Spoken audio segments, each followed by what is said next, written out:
Je me suis engagée dans cette démarche par conviction, parce qu'en fait, on était éco-défi sans le savoir. Depuis longtemps, en fait, le travail dans l'entreprise chez Différence, c'est de toujours réfléchir à ce qu'il y a de mieux pour la planète, pour les gens qui travaillent dans l'entreprise, et puis économiquement aussi. En fait, ces 3 volets-là sont très importants pour nous.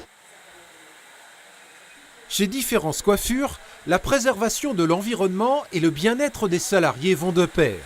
Depuis plusieurs années déjà, Valérie, la gérante, multiplie en effet les astuces pleines de bon sens pour récupérer les déchets qui s'accumulent dans un salon comme celui qu'elle dirige. Bref, ici, pas de blabla, mais des résultats.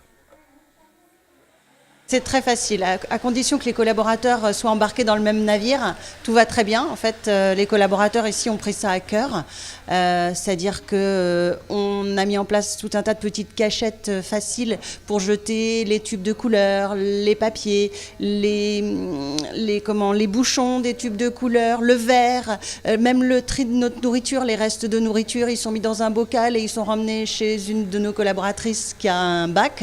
En fait, c'est facile parce que les cachettes, les filles, elles les ont trouvées elles-mêmes, proches de l'endroit où elles travaillent, sans que jamais ça les pénalise dans l'organisation de leur temps de travail. Au contraire, c'est un atout en fait, parce qu'il y a toujours une petite poubelle qui est à côté de l'endroit où on travaille, que les clients ne voient pas, mais qui nous est très utile en fait. Si Valérie a su embarquer, pour reprendre sa propre expression, le reste de son équipe avec elle, c'est aussi parce que cette gérante a intégré dans sa réflexion le bien-être de ses salariés. Car pour elle, les 2 aspects sont intimement liés. Si les choses sont compliquées, ça leur complique la vie au quotidien et du coup c'est plus un plaisir, donc ils n'ont plus envie de le faire. Donc il faut que ce soit simple. Et puis après, par rapport à leur bien-être, c'est leur santé aussi. C'est leurs enfants demain, donc il y a un vrai rôle par rapport à la planète et s'y investir dans son travail, c'est important, on y est quand même 8 heures par jour. Donc après pour leur santé, un autre atout et leur plaisir, c'est j'essaye en tant que possible de toutes les mettre à travailler sur 4 jours par semaine, leurs 35 heures elles les font sur 4 jours par semaine, de façon à ce qu'elles aient aussi un équilibre familial et moins de consommation d'énergie pour venir travailler, parce que du coup elles viennent que 4 fois par semaine au travail au lieu de 5 fois, si on répartit sur les 5 jours. Tout est réfléchi pour que vraiment ça se passe au mieux possible. Pour valider le contenu de sa démarche, Valérie se fait accompagner par la Chambre de métier et de l'artisanat de Maine-et-Loire. Un regard extérieur qui lui permet notamment de mesurer les progrès accomplis. La Chambre de métier, elle nous a donné des outils complémentaires. Je suis accompagnée encore avec Jocelyne Combat qui vraiment nous aide beaucoup. On l'a vu plusieurs fois et je vais continuer de la voir puisqu'en fait on va écolabelliser d'autres salons de coiffure du groupe Différence. Et en fait elle me donne des moyens matériels pour quantifier ce qu'on fait. Parce qu'en fait il suffit pas de faire plein de petites poubelles. L'intérêt c'est de savoir ce qu'on en fait de nos déchets. Notre objectif c'est quand même d'être à 0 déchet non retraités au bout des 4 ans de cette écolabellisation.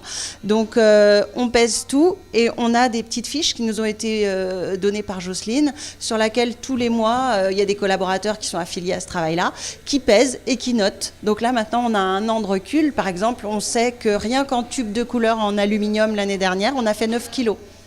Voilà, c'est un exemple parmi tant d'autres. Le papier, on le pèse aussi. Les gants souillés, on les jette dans un endroit spécifique. Enfin, tout est fait de façon à ce que ça nous facilite la vie et qu'on puisse quantifier notre production de déchets. Et comme Valérie n'a pas peur de relever des défis, elle est actuellement à la recherche de quelqu'un qui pourrait lui proposer une solution à un drôle de problème. Depuis plusieurs mois en effet, elle récupère des dizaines de kilos de cheveux et elle espère bien pouvoir les recycler. Nous, on a mis en place une petite trappe à cheveux parce qu'on a la chance d'avoir une cave dans le salon. Et là, depuis maintenant 13 mois, puisqu'on fait ça depuis janvier 2018, on garde tous les cheveux. Donc, on a pesé nos cheveux, une année de cheveux en janvier 2019, on était à 50 kilos de cheveux. Donc là, on en a un petit peu plus, forcément. L'idée, c'est de se dire, qu'est-ce qu'on peut faire de ces cheveux? Donc moi, je fais un appel à tous les ingénieurs, les chercheurs qui auraient une idée de quoi faire de ces cheveux. En France, on coupe plein de cheveux tous les jours. Qu'est-ce qu'on en fait? Ils partent à la poubelle. C'est un super... Pardon, excusez-moi. C'est un superbe isolant. Je pense qu'on peut en faire quelque chose. Nous, on ne sait pas quoi, mais il y a sûrement des gens qui savent. Donc, venez nous voir. On a 50 kilos de cheveux qui vous attendent. Pour l'instant, on garde que sur différences tiercées. On a 3 autres salons, mais vous imaginez sur la France entière le nombre de cheveux qui peuvent être récupérés et peut-être, je ne sais pas, quoi en faire. Une isolation quelconque, je ne sais pas.